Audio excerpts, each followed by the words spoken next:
Hey guys, welcome back to our new video. और आज के वीडियो में मैं आपसे बात करने वाला हूँ टोटल 5 टॉपिक्स के बारे में। पहला, मेरा सोर्स।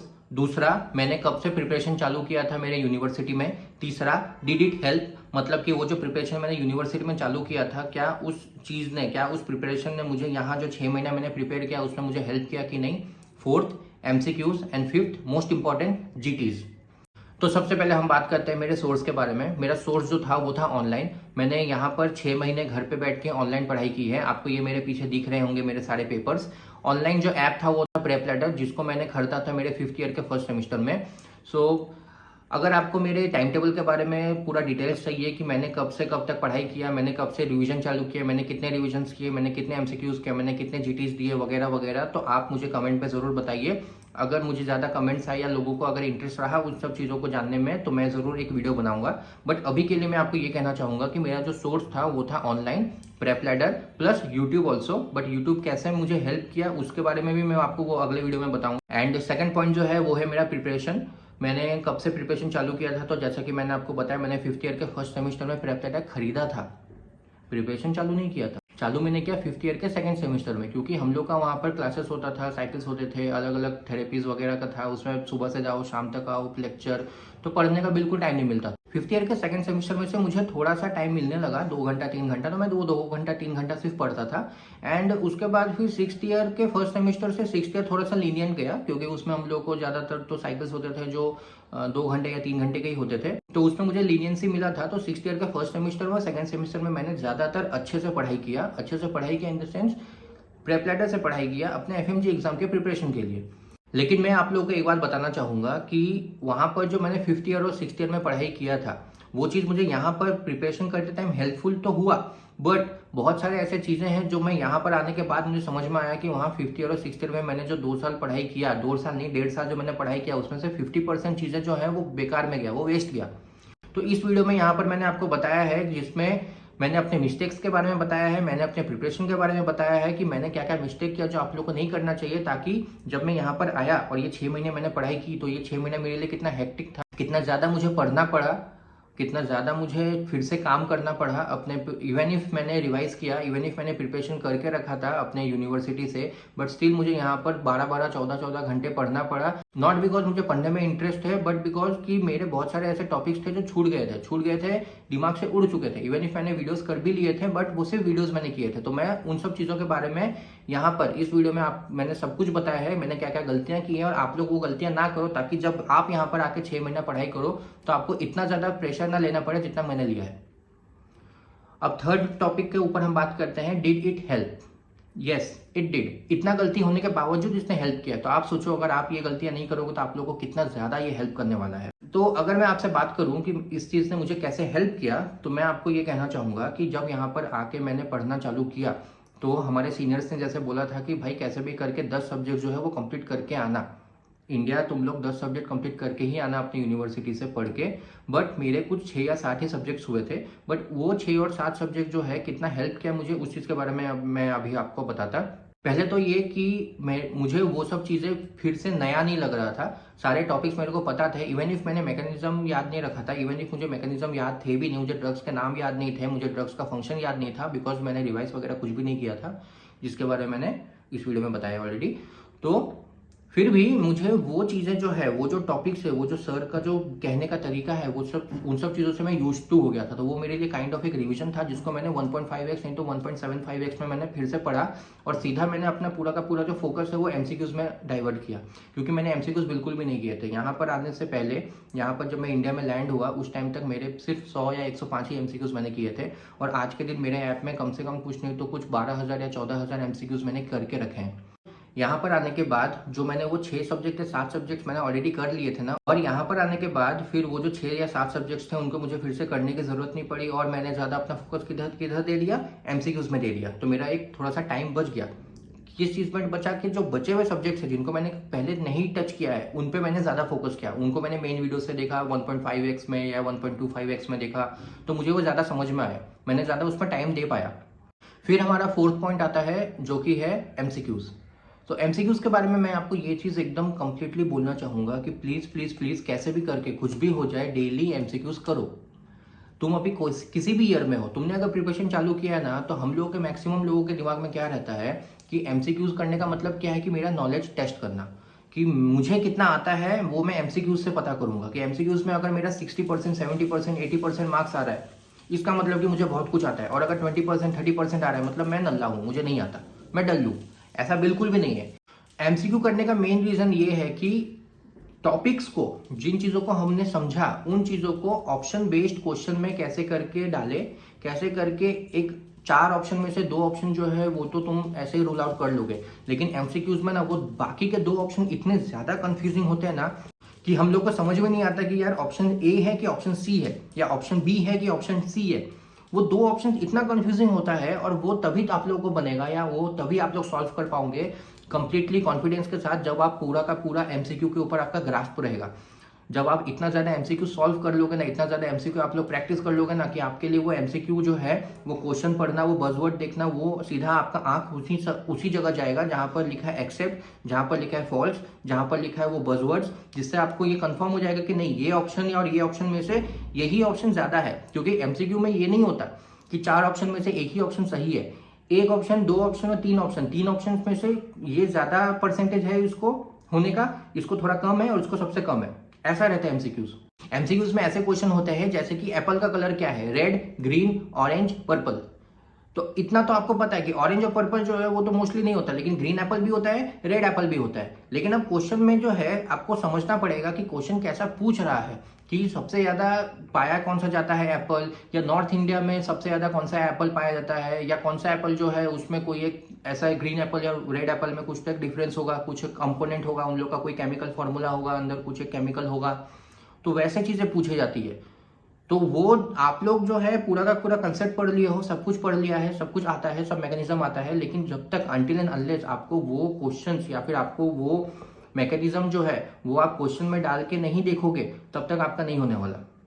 तो इसीलिए मैं बोल रहा हूं कि एमसीक्यूज करते रहो, कम से कम कुछ नहीं तो कुछ आपको एटलीस्ट 15 से 20 हजार एमसीक्यूज करने होंगे। और ये 15 से 20 हजार अभी सुनकर बहुत ज्यादा लग रहा है, बट मैं अभी आपको एग्जांपल देता। आज से लेकर कम से कम कुछ नहीं तो कुछ 120 से लेकर 150 दिन में नेक्स्ट वाला एफएमजी एग्जाम है, जो जून में हो या जुलाई में होने वाला है। अभी आप मेरे को बताओ कि कम से कम अगर सिर्फ 150 दिन पकड़ के चले और डेली 100 क्वेश्चंस करें, तो 150 इंटू 100, 150 इंटू 100 होता है 15,000। तो अभी जिन भी बच्चों का इस मोमेंट पे जनवरी के एग्जाम में नहीं हुआ पास, और वो लोग अभी जुलाई के एग्जाम के लिए प्रिपेयर कर रहे हैं, तो आपको क्या लगता है कि वो बच्चे जो है अभी 100 क्वेश्चन दिन का नहीं कर सकते? उन्होंने जो पढ़ाई किया अभी जुलाई से लेकर जनवरी तक, तो उस टाइम पे वो लोगों ने भी बहुत सारे एमसीक्यूज किए होंगे, और उनको अभी एमसीक्यूज करने का बहुत ज्यादा आदत होगा कि अभी से अगर आज के दिन से भी वो लोग 100 एमसीक्यूज तो आराम से करेंगे, आराम से। उनका तो 200 एमसीक्यू, 150 एमसीक्यूज तो नॉर्मली दिन का जाता होगा।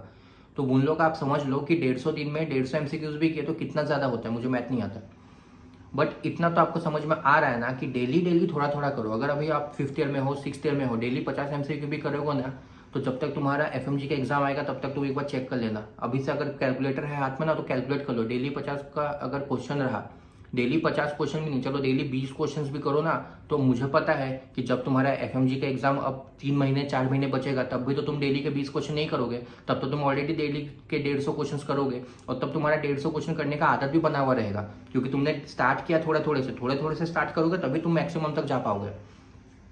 तो ये था मेरा एमसीक्यू के ऊपर पूरा का पूरा कंप्लीट मेरा ओपिनियन कि एमसीक्यूज क्यों देना चाहिए, ना ही कि अपने नॉलेज के लिए बट अपने रिवीजन के लिए, ताकि तुम जब रिवाइज करो तब तुम्हें पता चले कि कैसे क्वेश्चंस को पकड़ना है, कैसे क्वेश्चंस को टैकल करना है। तुम्हें नॉलेज सब कुछ है, तुम्हें आता सब कुछ है, सब प्रोसेस पता है, लेकिन उन चीज़ों को तुम क्वेश्चन में नहीं डाल पाओगे ना, तो कुछ फायदा नहीं है पढ़ने का। और ये गलतियां मैंने की है, इन गलतियों का मुझे एहसास हुआ है, इसलिए मैं अभी आप लोगों को बार बार ये चीज़ बोल रहा हूँ। और 5th पॉइंट, मोस्ट इंपॉर्टेंट, जीटीज, जो ग्रैंड टेस्ट होता है 300 क्वेश्चंस के, लोगों का मन में क्या रहता है, ग्रैंड टेस्ट का मतलब हो गया कि पूरा 19 का 19 सब्जेक्ट आना चाहिए तभी मैं ग्रैंड टेस्ट देने के लिए एलिजिबल हूँ। बिल्कुल नहीं। ग्रैंड टेस्ट देने का मतलब ये नहीं होता कि तुम्हें सारे के सारे सब्जेक्ट्स आने चाहिए तभी तुम ग्रैंड टेस्ट में आ रहे हो। ग्रैंड टेस्ट का मतलब ये नहीं होता कि तुमको 140, 145, 130, 120 आया मतलब तुमको एफएमजी नहीं होने वाला, या फिर तुमको 170, 180 आ गया मतलब तुम तो एफएमजी पास ही हो। बिल्कुल नहीं। ग्रैंड टेस्ट देने का मेन मकसद क्या है, ग्रैंड टेस्ट देने का मेन तुमको तुम्हारा जो थॉट है ना ग्रैंड टेस्ट का, उसको तुम्हें बदलना पड़ेगा। अगर तुमने ये सोच के ग्रैंड टेस्ट दिया कि यार ग्रैंड टेस्ट में चेक करता मेरा 150 से ऊपर आ रहा है कि नहीं, अगर ग्रैंड टेस्ट में मेरा 150 से ऊपर आया मतलब मेरा प्रिपरेशन बहुत अच्छा है, मेरा एफएमजी में भी 150 आएगा, भूल जाओ, भूल जाओ, ऐसा बिल्कुल भी नहीं है। ग्रैंड टेस्ट तुम इसलिए दे रहे हो ताकि पहला तुम्हें बैठने का आदत हो। वो जो 2.5 घंटा वहाँ पर बैठना पड़ता है ना, वो बैठने का आदत नहीं होता बहुतों का, मेरा भी नहीं था आदत। वो 2.5 घंटा तुम बैठ सको और वो 2.5 घंटा तुम्हारा दिमाग रेगुलरली चले। क्योंकि अगर तुम्हें अभी मेरे पे भरोसा नहीं हो रहा है, अभी बैठो एक ग्रैंड टेस्ट देने के लिए, 100 क्वेश्चन से ऊपर जैसे ही जाएगा ना, दिमाग काम करना ही बंद कर देगा। अनटिल एंड अनलेस तुमने बहुत सारे ग्रैंड टेस्ट नहीं दिए ना, तुम्हारा दिमाग काम ही नहीं करेगा। 100 क्वेश्चन 110 क्वेश्चन के बाद दिमाग इतना सैचुरेट हो जाता है ना, लगता है कि यार 5 मिनट का ब्रेक चाहिए, लेकिन वो 5 मिनट भी अपन दे नहीं सकते। क्यों? 150 क्वेश्चन 150 मिनट, तुम 5 मिनट दिए, 5 क्वेश्चन गए। ये रहता है पहला। दूसरा, ग्रैंड टेस्ट का देने का मेन मकसद है अपने ईगो को साइड में करना। ईगो को साइड करने का मतलब मैं क्या बोल रहा हूं आपको, कि जरूरी नहीं है कि हर एक क्वेश्चन मुझे आना चाहिए, जरूरी नहीं है कि हर एक क्वेश्चन इजी हो, जरूरी नहीं है कि जो क्वेश्चन का इमेज दिख रहा है इसका मतलब कि यही राइट आंसर है उसके इमेज। क्योंकि बहुत बार क्या होता है, इमेज रहता है, इमेज के नीचे ऑप्शंस रहते हैं और पहला ऑप्शन जानबूझ के इमेज वाला ही ऑप्शन रहता है, लोग बिना क्वेश्चन पढ़े इमेज देख के टिक मार देते हैं। लेकिन बाद में पता चलता है कि क्वेश्चन क्या था, एक्सेप्ट, फॉल्स, अलग चीज था और वो गलत हो जाता है। तो वैसा अगर एक एक क्वेश्चन में गलत हुआ ना, तो ऐसे बहुत सारे मेरे फ्रेंड्स हैं जिन्होंने 145 लाया है, 148 लाया है, 149 लाया है। क्यों लाया है? इसी चीजों की वजह से। तो मैं उनको ब्लेम नहीं कर रहा। अभी अगर वो लोग मेरा वीडियो देख रहे हो तो मैं उनको ब्लेम नहीं कर रहा, या मैं अपने आप को नहीं दिखा रहा मैं पास हो गया तुम लोग फेल हो गए, बिल्कुल नहीं। मेरे किस्मत ने मेरे को साथ दिया, ये तो मैं सीधा बोल रहा हूँ, मेरे किस्मत ने मुझे साथ दिया है। हो सकता है थोड़ा सा किस्मत का अप एंड डाउन हो गया, क्योंकि प्रिपरेशन उन्होंने भी उतना ही किया था जितना मैंने किया था, इवन इफ उन्होंने मुझसे ज़्यादा किया था। बट मैं यहाँ पर खड़ा होकर अभी वीडियो बना रहा हूँ, वो लोग अभी वहाँ पढ़ाई कर रहे हैं। कुछ तो रीज़न होगा, कुछ तो ऐसा चीज़ होगा। सिर्फ किस्मत नहीं, बल्कि तुम लोग अभी अपना अपना जो है पूरा का पूरा किस्मत पर नहीं छोड़ सकते। इसलिए मैं बोल रहा हूँ जीटीज दो। बैठने का आदत होगा, तुमको तुम्हारा ईगो साइड करने का एक आदत रहेगा कि नहीं ये क्वेश्चन जो है, इस क्वेश्चन को मैंने पढ़ा। अभी देखो मैं तुमको बताता एक चीज, ग्रैंड टेस्ट में एक क्वेश्चन पढ़ा, पढ़ते ही मुझे ये समझ में आ गया कुछ मिली सेकंड्स के लिए कि ये वाला जो क्वेश्चन है ये इस टॉपिक का है, इस सब्जेक्ट का है, ये वाला टॉपिक, ये वाला सब्जेक्ट में मैं कॉन्फिडेंट हूँ। 4 ऑप्शंस देखा है, उसमें से 2 ऑप्शन देखते ही मैंने रूल आउट कर दिया, 2 ऑप्शन बचे। बट ये पूरा प्रोसेस होते होते कुछ मिली सेकंड्स में मेरे को इतना समझ में आ गया कि हाँ ये वाला जो टॉपिक है, ये वाला जो क्वेश्चन है, ये मैंने पहले भी किया है, ये वाला टॉपिक मैंने पढ़ा है, जस्ट मैंने कुछ दिन पहले पढ़ा था, तो मैं कॉन्फिडेंट हूँ। फिर मैं ध्यान से उन क्वेश्चंस को पढ़ के वो एक एग्जैक्ट ऑप्शन क्लिक करूंगा। बट अब फिर दूसरा एक क्वेश्चन रहता है जिसमें क्वेश्चन पढ़ते ही मेरे पल्ले पढ़ा ही नहीं किया, यार ये एनाटॉमी का है कि किसका है, पूरा फुल इंटीग्रेटेड है, मुझे समझ में नहीं आ रहा है। 4 ऑप्शन में से 2 ऑप्शन जो है वो रूल आउट करे, बट 2 ऑप्शन में लग रहा है कुछ तो होगा। उसके पीछे मैं 5 मिनट, 6 मिनट, 8 मिनट दे दिया। और तुमको सच में बता रहा, तुमको समझ में नहीं आएगा टाइम कितना जल्दी पार होगा। वो जो ऊपर में लिखा रहता है टाइमर, वो बस नाम का है, कोई नहीं देखता वहां पर। क्वेश्चन देख के बार बार क्वेश्चन रीड करके सोच के ना इतना टाइम अपन वेस्ट कर देते हैं कि फिर लास्ट में वो गलत ही हो जाता है। कुछ भी क्लिक करो वो गलत ही हो गया। उस चक्कर में क्या हुआ, जो लास्ट में 15 मिनट बचे और क्वेश्चंस कितने 25। तो अब लास्ट में अगर कोई इजी क्वेश्चन भी है ना, तो जस्ट टाइम हमारे पास ना होने की वजह से उन इजी क्वेश्चंस को भी बस एक बार रीड करके क्लिक करके आगे बढ़े। क्यों? नहीं तो फिर बाद में ऐसा होगा कि यार मेरा 145 ही क्वेश्चन हो पाया, यार मेरा 142 ही क्वेश्चन हो पाया, क्यों? मेरे पास टाइम ही नहीं बचा था। तो वो चीज जो है ना, वो टाइम मैनेजमेंट वाला चीज, वो टाइम मैनेजमेंट वाला चीज सिर्फ इसलिए नहीं आएगा क्योंकि तुमको 1.5 घंटा बैठने का आदत है, बट इसलिए भी आएगा क्योंकि तुमने अपने ईगो को साइड किया कि नहीं ये वाला क्वेश्चन अगर मुझे नहीं आता है तो इसको हटाओ, आगे क्वेश्चन बढ़ो, आगे आता होगा। तुम्हारा मेन मकसद नहीं है 300 में से 290 लाने का, मेन मकसद है 300 में से भाई 150 आए, खत्म बात। मुझे फर्क नहीं पड़ता, 150 लाने वाला भी एफएमजी पास, 200 लाने वाला भी एफएमजी पास, 232 लाने वाला भी एफएमजी पास। हाँ 232 वाले को जो है इंटर्नशिप के लिए अच्छा कॉलेज मिलेगा, ठीक है मैं मानता, बट एटलीस्ट मिल तो रहा है। 150 वाले को तो मिल तो रहा है ना। 150 लाना इंपॉर्टेंट है कि 145 लाना इंपॉर्टेंट है तुम्हारे लिए? तो ये तुम समझ जाओ कि तुमको अपने ईगो को, तुमको अपने वो आदत को, वो जो तुम्हारे अंदर जो एक इंस्टिंक्ट है ना, वो इंस्टिंक्ट पैदा हो जाएगा जीटीज दे देके कि नहीं इस क्वेश्चन के ऊपर ज्यादा ही टाइम चला गया है, हटाओ इसको, दूसरा करो। इस क्वेश्चन के ऊपर ज्यादा ही टाइम चला गया, हटाओ इसको। फिर ये क्वेश्चन मुझे आता है, मैंने अच्छे से किया है, फुल कॉन्फिडेंस आया, वो इंस्टिंक्ट आया कि हाँ ये आता है तो इसको गलत नहीं करना है। तो फिर तुम इसको शांति से ध्यान से पढ़ के A to Z पढ़ के फिर ऑप्शन क्लिक करोगे। तो इस चीज से क्या है ना, वो तुमको आदत बना हुआ है कि जो मुझे क्वेश्चन आता है उस क्वेश्चन को गलत नहीं करना, और जो नहीं आता है उसके पीछे टाइम वेस्ट नहीं करना। ये दोनों चीजों का कॉम्बिनेशन तुमको ग्रैंड टेस्ट हेल्प करेगा लाने में। अगर ग्रैंड टेस्ट के बारे में बहुत कुछ मैं बोल सकता हूँ यार, ग्रैंड टेस्ट इतना दिया है ना, या फिर इतना, ऐसा नहीं बोलूँगा मुझे बहुत एक्सपीरियंस है, बट मुझे इतना चीज़ें समझ में आई है, या फिर मेरा ग्रैंड टेस्ट देखने का नज़रिया ऐसा है ना, जो मैंने अपने फ्रेंड के साथ भी शेयर किया तो उसको भी ये चीज़ समझ में आया और उसने भी चालू किया ग्रैंड टेस्ट देना मेरे साथ। तो ग्रैंड टेस्ट के ऊपर मैं एक वीडियो फिर से लाने वाला हूँ, जिसमें सिर्फ मैं बताऊंगा कि मेरा ग्रैंड टेस्ट को देखने का नज़रिया क्या है, दुनिया का ग्रैंड टेस्ट को देखने का नज़रिया क्या है, और दोनों चीज़ों में से कौन सा सही है वो आप डिसाइड करना। साथ ही साथ मेरे साथ मेरी एक फ्रेंड होगी उसने भी मेरी बातें सुनकर, जो मैं अभी आप लोग से बात कर रहा हूँ वो मैंने उससे फ़ोन पे बात किया था, मैंने अपना बताया था, अपना विजन बताया था ग्रैंड टेस्ट को लेके, तो उसको भी ये समझ में आया और उसने भी ग्रैंड टेस्ट दिया, और क्या वो चीज़ उसको हेल्प किया वो आप उसके मुँह से सुन लेना। तो उसके ऊपर मैं एक अलग से वीडियो लाऊंगा। आज के वीडियो के लिए बस इतना ही। अगर आपको ये वीडियो थोड़ा सा भी इन्फॉर्मेटिव लगा हो, अगर आपको ये वीडियो थोड़ा सा भी पसंद आया हो, तो प्लीज़ इस वीडियो को लाइक कीजिएगा, इस चैनल को सब्सक्राइब कीजिएगा। और मैं इस चैनल में अभी जैसे हम लोग का दिल्ली में जाने का बुलावा आया है, तो दिल्ली का व्लॉग या फिर क्या क्या डॉक्यूमेंट्स नीडेड है, फिर वहाँ पर इंटर्नशिप में क्या क्या प्रोसेस हुआ, मैं यहाँ झारखंड का हूँ तो मेरे स्टेट में क्या है, मेरे बाकी फ्रेंड्स दूसरे दूसरे स्टेट के हैं तो मैं उनसे भी पूछूंगा, उनका भी वीडियोस डालूंगा पूछ के। अभी चलने वाला है, अभी लंबा खासा वीडियो चलने वाला है। अगर ये वीडियोस अभी मेरे जूनियर्स देख रहे हो और अभी आप लोगों का 6 महीना बचा हुआ है एग्जाम देने के लिए, तो आप लोग पढ़ना चालू करो। अगर ये वीडियोस वो लोग देख रहे हो जिन्होंने एफएमजी के एग्जाम पास कर लिया, अभी का नहीं, अभी ये जनवरी 2024 वाला मैं नहीं बोल रहा हूँ, क्योंकि अभी तो मैंने कुछ भी वीडियो डाला नहीं है, अभी तो मैं भी जा रहा हूँ तुम लोग के साथ ही, जो लोग अभी मेरे साथ पास किए हो। बट अभी अगर आप लोग ये वीडियो देख रहे हो और आपने एफएमजी 2025 एफएमजी जून 2024 पास कर लिया है, तो आप वीडियो में जाके देख सकते हो मेरे सारे कंटेंट, जिसमें मैंने सारे इंटर्नशिप्स के बारे में बताया है, जिसमें मैंने सारे अलग अलग स्टेट्स के बारे में, प्रोसेस के बारे में, डॉक्यूमेंट्स के बारे में सब कुछ है। तो आप लोगों को आई होप हेल्प होगा। एंड इस वीडियो को और ज़्यादा ना खींचते हुए मैं यहीं पर ये वीडियो ख़त्म करता हूँ। I hope you like it, and please like, share and subscribe. Bye.